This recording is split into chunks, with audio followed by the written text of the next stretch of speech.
Hi everyone, it's Jackie from Firefly Fiber Arts Studio in Chicago.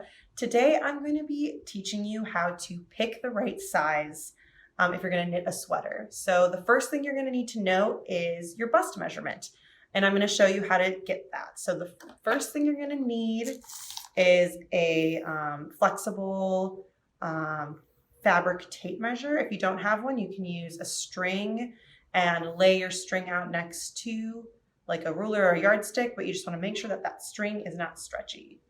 I think it's easiest to have someone else measure you, so I'm going to show you that first. So Sarah, if you can come help me, I'm going to measure Sarah's bust. So I'm going to have Sarah turn sideways, move all of her luscious hair out of the way, and then I'm going to wrap the tape measure around the fullest part of her bust.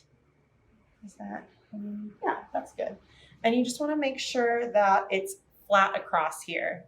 So you see how this tape measure, it's not like tilted this way or tilted that way. You just want to make sure that it's flat across. You're getting an accurate bust measurement.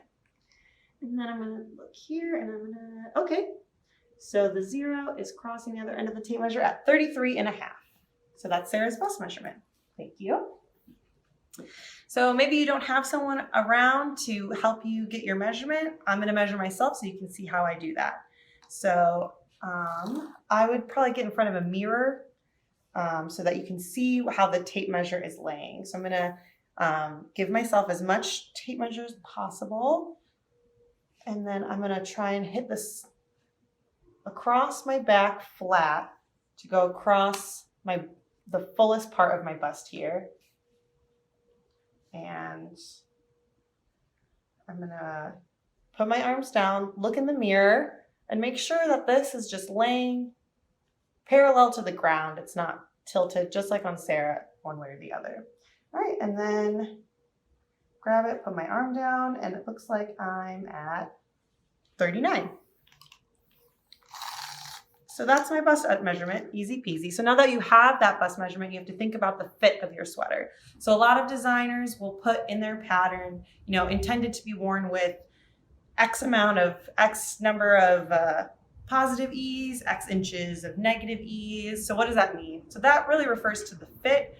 Negative ease usually means that the sweater is going to be a tighter fit. Positive ease usually means it's going to be a looser fit.